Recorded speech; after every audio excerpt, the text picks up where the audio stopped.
Jews who say this. Rambam's talking about Jews. And he says, we are a bunch of weird religion. The rabbis, we had a bunch of nuts. They say Rabbi Akiva jumped over the moon with a spoon. Yes, and to them, when they wrote it, they meant it. And so they were people who told legends and fables of the Brothers Grimm and all the rest of it. And what a poor Jewish group we are.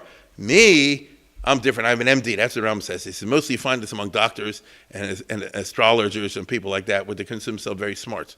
And then the third group, which the Rambam very famously and typically says like this. He says, it's not a large group, my friends. Very few people get this right. Actually, it's a set of one. I'm serious. He goes, look, the third group comprises so few by God that you can hardly call them a group, except in the sense that we call the sun a species, even though it's one of a kind. So for the mathematicians, he said the third group gets it right, even though it's a lonely world out there, my friends, And the third gets it, Mashal Melitza. You understand? Then in the Talmud, when they use Agarata, sometimes they mean it literally, but when you see something that seems weird, that somebody jumped over the moon with a spoon, as I say, or something like that, or he drank an ocean, it wasn't meant to be taken literally. You understand? It's a mashal. It's an allegory to convey ideas. And he says over there, these individuals have a clear understanding of the greatness of the sages. They appreciate the excellence of their intellect as evidence in all their statements about concepts relating to absolute truth, which means you can't say Rabbi Akiva was nuts, because I'll show you famous statements that he says that are very wise. You see? And so you see, Rabbi Akiva, whoever you want, Rabbi Tarfon, they understood the difference between reality and non-reality. They had people with common sense at least, and beyond that, they have wisdom. So basically, it's like this. If a dummy says, a hillbilly says 1 + 1 is 3, you say he doesn't know arithmetic. But if Albert Einstein said 1 + 3, then you have to ask the following question. What does he mean by that? Because I know he knows 1 + 1 is, you understand? So if you see Rabbi Akiva or somebody like that saying something weird, you have to ask, since you know from other statements of his that he's clearly was a smart person, then you ask yourself the question, so why did he say the moon ran off with the spoon?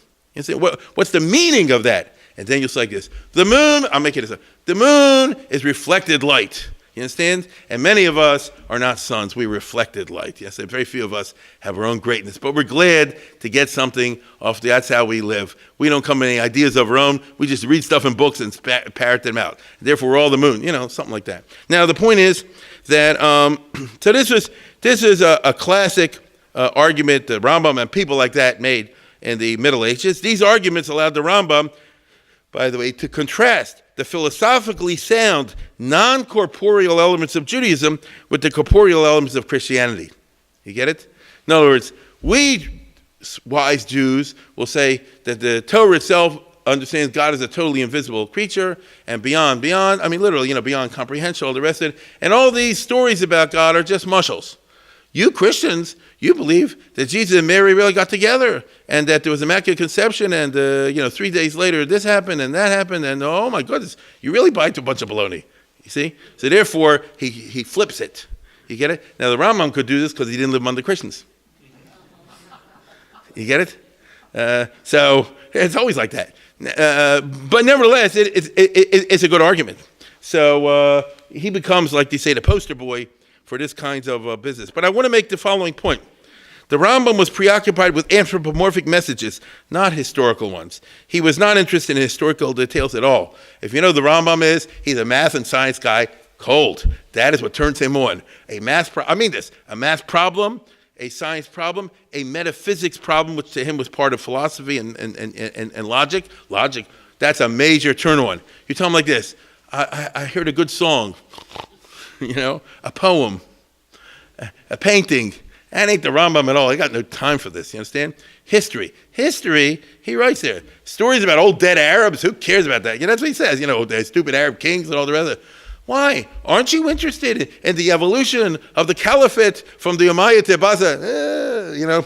Now you want to talk to me about a syllogism. Oh, now you're talking my language. So you got to understand that's who he was. Consequently, the Rambam doesn't offer anything useful for historical criticism. You get it? He offers useful guidance for people interested in problems of anthropomorphism and of metaphysics, if that's your bag. When it comes to scientific issues, the Rambam, by the way, had no problem saying Chazal were wrong. It's also part of who he is.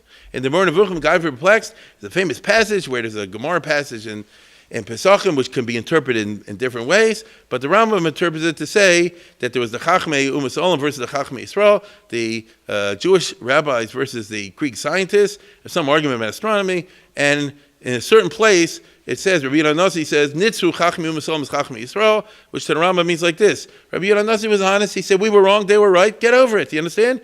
Meaning that he doesn't mind compartmentalizing, the Rambam doesn't mind compartmentalizing your assessment of the sages and say they were the greatest people in this department, but not in math, perhaps, or whatever, astronomy, or some other item like this. And at the end, it doesn't take away from who they are, because we're interested in the Chazal as bearers of the Torah tradition. So if you want to know, Arba Avos Nezikin, or something like that, or if you want to know about God, they are the ones who have the tradition. But if they offer medical advice or scientific advice, they did it according to the period of time. Many people had trouble with that. And the Rambam himself got in the hot water, and he was the Rambam. You can imagine what people later are going to do so. But I'm just saying over here, the Rambam, theological issues mattered and not scientific and other issues. He's worried about, as I say, primarily anthropomorphisms. That's really what preoccupied him. Just as the Christians revive the 13th century anti-Jewish arguments, Jewish scholars in Italy in the 1500s revived the Maimonidean arguments, all in this new medium called the printed book, which obviously had to have a revolutionary effect on culture, because all of a sudden it's somewhat similar, I repeat, somewhat similar to the internet today, which, although you and I are living through this revolution, has revolutionized our lives. How many of us are old enough to remember when there was no internet? In other words, it's become so much part of there that it's who writes letters anymore? And that's the way it was when you had a manuscript culture, and then it transfers little by little, but clearly into the printed book culture. So it is what it is. So there's a technological and social revolution represented by the printing press, obviously. There's a scholarly and intellectual revolution also represented by the printing press. How so? The printers have to pick and choose manuscripts, which is a process of winnowing, which means, whether you like it or not, critically choosing. Every time you read a book that was published in the 1400s, 1500s, 1600s, or even later, it was off of manuscripts, because there weren't any books before. And so, let's say Greek or Latin or Italian or any of that stuff, there are manuscripts around there. The printer, by definition, has to pick one. You can only pick one on the page. The printer is usually, if you know the Renaissance, is aware of several manuscripts. But he'll say, this first part seems real, but the second part's baloney. Eclectically, I'm just going to take this part of this manuscript and that part of that manuscript, and so on and so forth. These are the kinds of things for the weirdos among us today. If you get like the Chevel Ramban, to use language you'll understand, or these sorts of things where they have critical edition of text, he'll say this is from manuscript A and this manuscript B. The printers obviously made whatever choices they made, sometimes more successfully, sometimes less successfully. But for the first time in history, you have this business that we know about anyway. First time in history, you have a process in which people are asking themselves the question, here's the Rajva, or is it? Right? Who copied this, and did they get it right? Here's the Ritva. Or if you prefer, here is Justinian's law. You understand? Is this the right nusach, or is it not the right nusach? Is it a printer error? The world is full of printer error. Copyist errors, scribal errors. The world is full of scribal errors. Or do you not have spell check? It's part of life, you see? And who decides is part of life? The answer is the printer. They'll say, this is obviously a mistake. You get it? And that's what happens. I'm trying to say in the Renaissance period, and even afterwards, they didn't say, let's give the reader the total corpus of all the possible manuscripts. Nobody did like that. With the Bible, they did it as a famous project, what they call the Polyglot Bible. All right. And that took 100 years, by the way. So the Polyglot Bible, new. You have all different nusachs. But not for, Livy's History of Roman or whatever, something like that. So that's how it went. But I'm just trying to show you it's a time of change. There are the original texts and there are eclectic texts, and just get used to it. This introduces, for the first time, a culture of critical attitude towards manuscripts and the written word in general. Is it accurate, fake, legendary, a little of both? This critical attitude toward documents of the past is the foundation of the modern scientific attitude. True or not? Of the modern scientific attitude, which is you don't take something just because it says it. You ask questions about it. It was quite new in Western culture. And it certainly was new in Jewish culture. A critical analysis means you don't take at face value. You try to check the facts as much as possible against other facts. If it's a scientific statement, try to empirically verify, which was really new in those days. After all, people said in the 1500s, Columbus has demonstrated the earth was not flat. Copernicus has recently demonstrated the planets go around the sun. The ancient teachings on these subjects have been proven wrong, despite the weight of church teaching. So that shows you that not all the orthodoxies, as they call it, are accurate. What about critical analysis in Judaism? What about checking the facts found in Sfarim? What about comparing what it says in the Torah and the Talmud, or another classic sefer, with what it says in the religion of another culture, or another religion? This was not done. It was not part of the frum world. To a Jew, listen closely, Torah was not part of world culture. It was in a class of its own. It's not subject to historical comparisons. How can you compare the laws of the Torah with those of Chayes Hammurabi or Egypt or Greece or Rome? The other laws started with human beings, so they evolved historically. The Torah didn't come from humans, so they cannot be compared with other systems. You get what I'm saying? This attitude is a core attitude of the Jewish culture. We are different. We're not part of history. We look like you guys, but we're different. You know, that whole way of thinking. Now, remember, to the Jew, the Talmud, not only the Chumash, and all of its literature is part of Torah Shebaal Peh. As literature, it cannot be compared to other literatures. Its authors, the Tanaim Amraim, superhumans, not going to be compared to Solons and Justinians, the famous lawgivers of Greece and Rome. These are people who are outside. Asher pihem diber shav v'yaminim shakar. They're notorious liars. Look what a Eisvarf Aristotle was in real life. Look what a bad guy Plato. And how can you compare this with Rabbi Akiva or even Rabbi Akiva Eger if you want? You know, it's a totally different world. Harry Wolfson, maybe that name means something to you, from Harvard, long ago, published his famous dissertation in around 1920s on Crescus. This is a real page turner. Crescus' critique on Aristotle. Okay, and in that he says there that I was ma'ayin in Chazdei Crescus, who's a very famous and very hard, oh my God, very hard medieval Jewish philosopher who goes very deeply into the 27 arguments of Aristotle that are presented in the Moreh Nevuchim and in Aristotle's original works. It's impossible, and I tried. Anyway, it's impossible. No, I mean it's very hard, and the point's like this. So Wolfson now did his dissertation, presenting this in English and explaining it within the context of everything. I mean, it's a tour de force. That's what got him a job at Harvard, even though he was Jewish. And in there, he says at the beginning, he says, I'm approaching this text the way a yeshiva guy approaches a text. Look what he says. The attitude towards text had its necessary component in what we call the Talmudic hypothetical deductive method of text interpretation. Meaning, he said, that's what I'm going to do in my dissertation. Confronted with a statement on any subject, the Talmudic student will proceed to raise a bunch of questions before he satisfies himself as having understood the full meaning. If the statement is not clear enough, he'll say, what does the author intend to say here? If it's too obvious, then it's too plain. Why did he say it? If a statement of fact or a concrete instance, what underlying principle is involved? If it's a broad generalization, he'll want to know exactly how much of it is to include.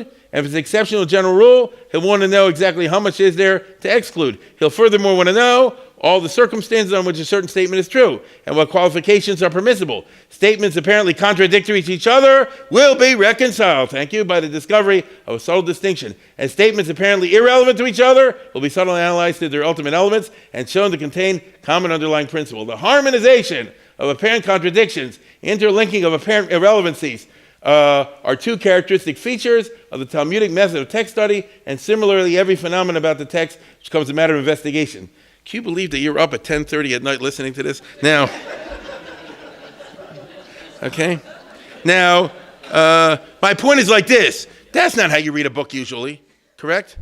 That's not how you read a book. You read a book, I know there is, I know. You do it as you fall asleep. He says, you read a book like this. You know, fresh fish are sold here. Get it? John walked into the room. Shine. John walked in the room. Why did he walk in the room? The heck with it. He walked in the room. You know? Get over it. You know. Julius Caesar conquered Gaul. Why? He wanted to conquer Gaul. You know? Then I ask you, why was it Gaul? You know. And why did it conquer? It's a different way. My point is, this whole idea bespeaks a self-contained culture, which is the yeshiva world. Is a self-contained culture in which we have our way of doing things, and therefore don't introduce extraneous matters from contemporary religion or other cultures or this sort of thing. I don't care what yes, the Chazal lived in the time of the Greeks. Yes, they lived in the time of the Romans. So what? You get it? It's got nothing to do with anything. I can't emphasize this enough. Now, the person we're talking about tonight, Azari Darazi, did not feel this way. Okay? So who was he? He was an Italian Jew of the 1500s. We don't know the exact year, 1510, 1576. That's, the years they usually give. He was an Italiani and not Ashkenazi Sephard. So, remember, in Italy, there are three types of Jewish communities. They're the Roman Jews, who've been there for a long, long time. And then in certain centuries, some of these Roman Jews moved to other cities. Correct? Some of these Roman Jews will move north or in other places like that. And they're what they call the Italiani. They have their own minhag, they have their own Shulchan Aruch, their own davening, their own piyutim, their own customs. Their Shulchan Aruch is called Shabuli Aleket. And people like that in the Middle Ages, they have their traditions of what's allowed and what's not allowed on Shabbos, and they predate Rashi. I mean, in other words, don't go and make fun of them. You see, they are their own thing. Very small numbers, very small. Then you have the large group that inhabited most of Italy before these guys left Rome, and that's Ashkenaz. You'd be surprised, right? The Ashkenaz Jews moved from the German territories in the 1200s and the 1300s into North Italy. They all went into business, usually loans, and a little banking and that sort of kind of thing. And they established communities in Padua and in Milano and all those little areas, and that's your classical Jewish moneylender, Yiddish speaking for many centuries. The Sephardim obviously don't come till after 1492. Before 1492, they're in Spain. True? And so it's not what you often think. We often think Sephardim were there first, the Ashkenazim came later, like in America. It's not the way it is. In most places in Italy, I repeat, in most places in Italy, the Ashkenazim were there first, then the Italiani moved there, and later come the Sephardim. The Italiani moved there from Rome. Okay? Now, to make it more complicated, there are Ashkenazi shuls in Rome, and there's Sephardi shuls in Rome. I get it. And nowadays, it's a real mishmash, because you got your Libyan and Iranian Jews that are taking over the scene because the Italiani are so culturally weak and blah, blah, blah. But the point is that here's three shuls, and, each one has this is a typical Italiani shul with the gold and all the rest of it. In Punovich, that's Italiani, right? You know what I'm talking about? The big gold leafed Aron Kodesh and so forth, as a very Italian sort of thing. The Sephardim have their own culture with the dark wood and all the rest of it. And Ashkenazim is Chapla. Now, so here's a Jew from Italy. He's Italian. He's there before the others. He's from an old family. As usual, all these guys claim, I come from the Minha Domim, the Rossi family. We go back to Titus and all that. And then, and he lives all of his life in the only place a Jew can live, which is North Italy, as I told you before. The Jews are kicked out of South Italy pretty early on. The three better communities are the ones, let's go to the map. Well, let's go back. Let's go back to the map. I'm sorry about that. Here. He lives all of his life here, here, and here. I know these names don't necessarily mean a lot, but you've heard them. Mantua, Ferrara, Bologna. He's born in Mantua, as I'll explain shortly. He lives most of his life in Bologna. His later years, where he writes the book, is in Ferrara. I'm trying to show, notice they're all near each other. You get it? Except Italy. Being Italy has crazy borders. Now, let me just tell you something interesting before I proceed. And that is that, look, here's Mantua, here's Verona. Well, on my trip, I see some people were in my trip. We went to Verona. We didn't get a chance to go to Mantua. These are two old communities, strong, long Jewish history. But this is the wrong place to live, and this is the right place to live. And I just want to make a point. And the reason it's the right place to live is Verona early on is conquered by Venice. So it's part of the Republic of Venice. The Venetians are famous for being sneaky and intrigue and all the rest of it, and their foreign policy was overwhelmingly successful. So for 500 years, with a single exception, for 500 years, no foreign army ever invaded Venetian territory. The exception was the Pope Julius, we'll see in a minute. But other than that, they didn't. So if you're in Verona, it's peace and quiet. Yes, there's a ghetto. Yes, the Jews have to pay 3 times the tax as everybody else. I'm not saying it's perfect at all. But the Jews feel very safe and very happy to be in Verona. Many times in Jewish history, the people from Mantua will run away and try to find refuge in Verona. It'll never happen that the people from Verona run away to find refuge in Mantua. Because Mantua will be part of the Duchy of Milan eventually, and that'll be ruled by the the French, and then the Spanish, and the Austrians, and this, and that, and the other. It'll be one invasion after another. So actually, the geography does kind of matter if you're Jewish over here, as you'll see in a second. So he lives in Mantua, Bologna, Ferrara. This Verstungen of Mantua, it's a little town, was a big Makam Torah in the 15th century. 1,500 people total, which by a Jewish community is a lot, but not by us today. And a world-class yeshiva where his father had learned. This is just wonderful. If you want to know who is the Rosh Yeshiva in this small community in Mantua, Maharik, maybe you've heard of it. Major person, but also Rabbi Yehuda Messer Leon, which is not so famous. The difference is, between the two of them is, Maharik, Yosef Kolon, very big posek, he represents Torah only, right wing. Yehuda Messer Leon is YU. He was Messer Leon is a title equal to a PhD, Messer, maestro. And he had significant degrees from Bologna and from some other university over there. The Holy Roman Emperor gave him high degrees. So here's a guy who's a big time, he's Rosh Yeshiva. Right, he's a Rosh Yeshiva, and yet at the same time, he has significant secular education, but he compartmentalizes, as I said before.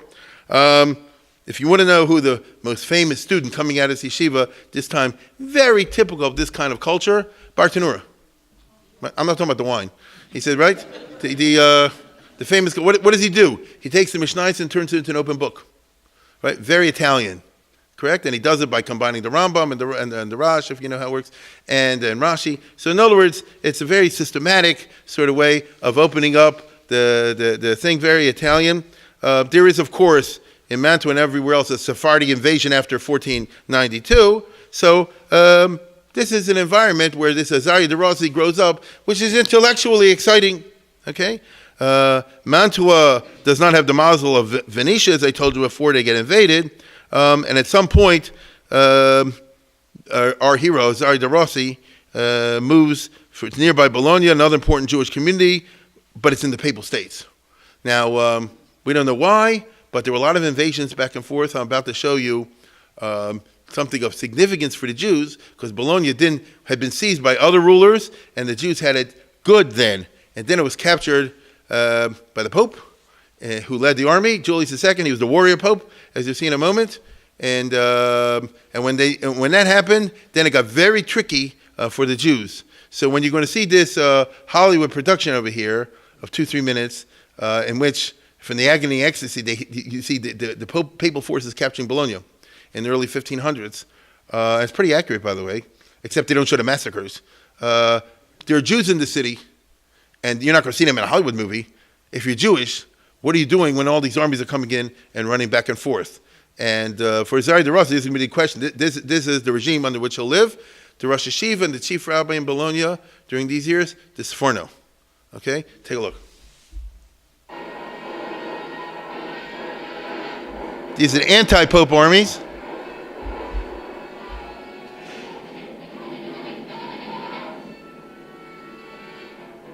And the papal cavalry.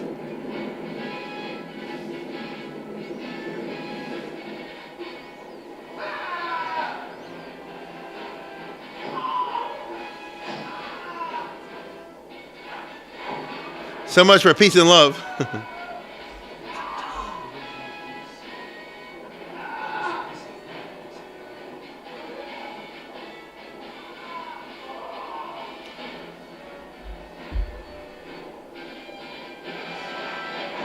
That's the Pope.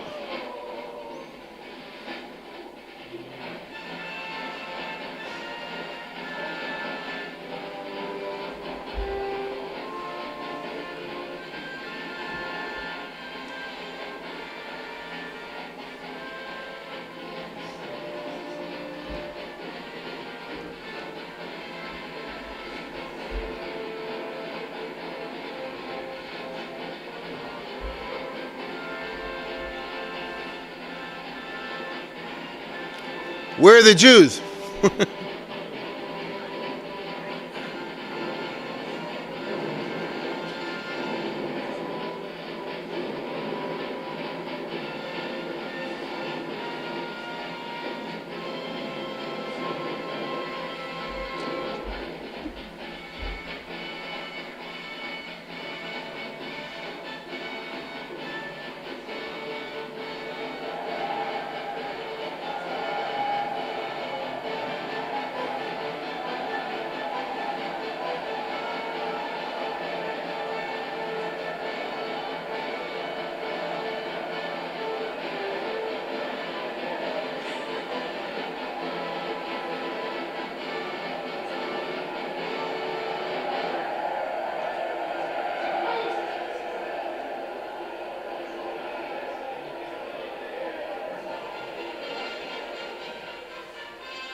All right, you get the idea. Now, next time you look at the Sepharno in this week's Parsha, this happened on a Saturday, by the way, the seizure by Pope Julius. He had a big statue of himself made over there.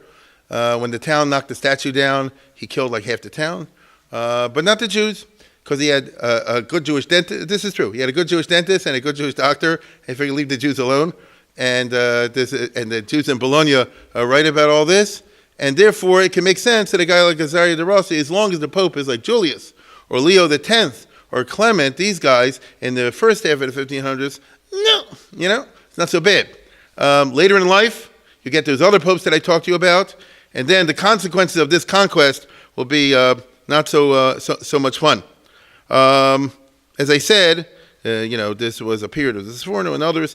The mid-century popes will be worse. By the early 1560s, the books are raided. The Catholic Church takes the books away.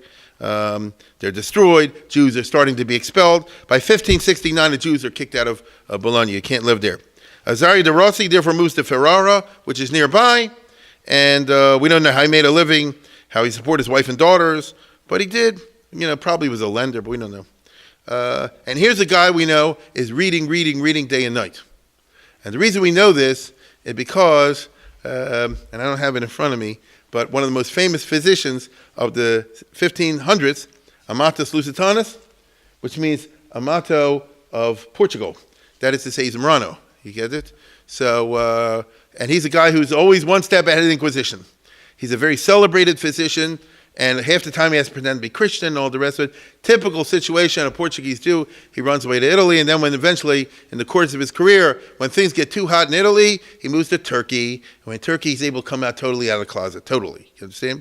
Until then, you have to go to shul on Saturday and church on Sunday. It's a hard life. And he's a very famous physician. Like I say, you can look it up. He's the first guy that started the stuff with the circulation of blood that we associate with Harvey. Obviously, Harvey must have brought it to its fullest the understanding. But in his day, he was a cutting-edge physician. And I mean that in a good sense. That might be the wrong word to use. But anyway, and he wrote up I saw this years ago, I wasn't able to get this for you in time. Went to Hopkins, they didn't have it. Dr. Harry Friedwald, if that name means anything, from Old Baltimore, was a famous eye doctor over here, from the Chizuk Emunah and the Sheretz Israel long ago. And he was a world-famous eye doctor, he and his father. And he was, with this is the best type of balabas once upon a time, literally 100 years ago. And he, I'll say it again, he was a member of the Chizuk Emunah and of the Sheretz Israel. His father helped found the Sheretz Israel, but also the family ran the Chizuk Emunah. And he used to write up all these medical cases, anything involving Jews. And he found in some manuscript or someplace that Amatus Lusitanus was in Ferrara, and he treated a guy named Azaria de Rossi. And he describes in a whole medical thing about it. He said the guy's emaciated. He reads too much late at night by the candle. It's ruining his eyesight and killing his health. He looks like a cadaver, all the rest of it. But I put him on a 4-month course of diet and exercise and all that kind of stuff. And he says, I took him a 4-month course this is what he writes, from a cadaver to a Hercules. Okay? If I say so myself. And here's my card. No, but I'm just saying. But all joking aside, he was a famous person. So meanwhile, this would not be surprising because Azaria de Rossi is a Jewish intellectual. You get it? He makes a living probably in money lending or something like that, but that's not where his real heart is. His real heart is intellectual acquisition. Torah and secular. He knows shots on poskim, cold, yes, because he's an Italian Jew and they just read up a lot from early age. He was trained in a systematic way and he did do all that sort of thing. And in his writings, you can find Tosfos and Rishonim and all the whole business and the Zohar and all the rest of it. But also, in addition to that, you'll find every secular book that was ever written, every Christian book that's ever written, he's read. Okay? And that's very typical of the Renaissance in which erudition is prized above all else. I would say erudition is prized above original thought. Okay? Not that he doesn't have original thought, but I'm just saying that's the golden age, 1600s. If you read a lot of books, that automatically means that you're smart. Now, so again, it's a bookworm in all the different classics and all that kind of stuff. A very erudite individual. What can I tell you? This guy turns out to be not so comfortable with compartmentalization. Such is not his mental makeup, right?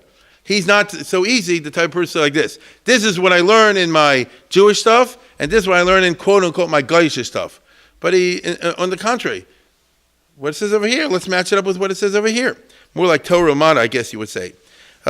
He believes that the Jewish people live outside of the Goyish history, and then again he doesn't. You see? His vast reading in Gentile literature makes him aware of and interested in issues that are beyond the mental universe of most fellow Jews.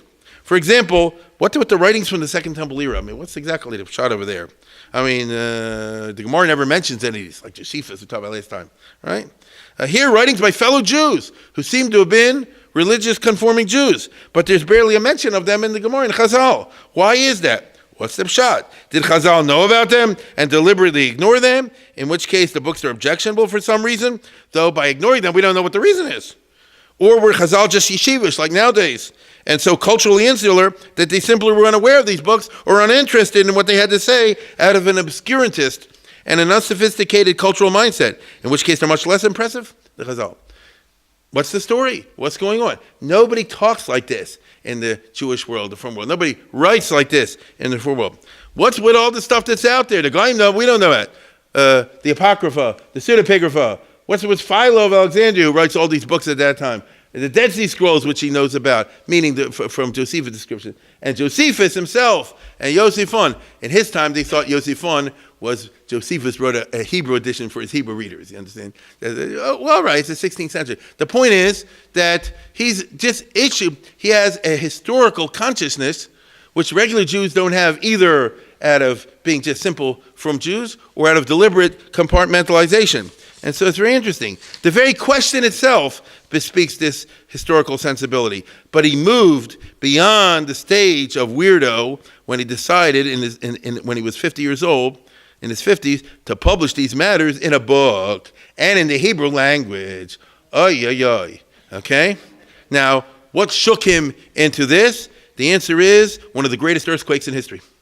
Okay? He lived in Ferrara in 1570 during the famous earthquake of Ferrara. And where do I have it over here? On Google, there's a whole article called The Famous Ferrara Earthquake of 1570. You know, it's gone down in history, which lasted, you'll be shocked. It lasted for years. Okay? In other words, the aftershocks went on for a long time and were very big over there. This is the area of Ferrara. When I was in Italy with my group, do you remember this? We were in Venice on Shabbos and heard the bed shake, and there was an earthquake of Bologna. So no, these kind of things happen over there. The place went crazy, and if you were there at that time, you probably thought of Sodom and Gomorrah, they're being, no, I'm serious, and being destroyed.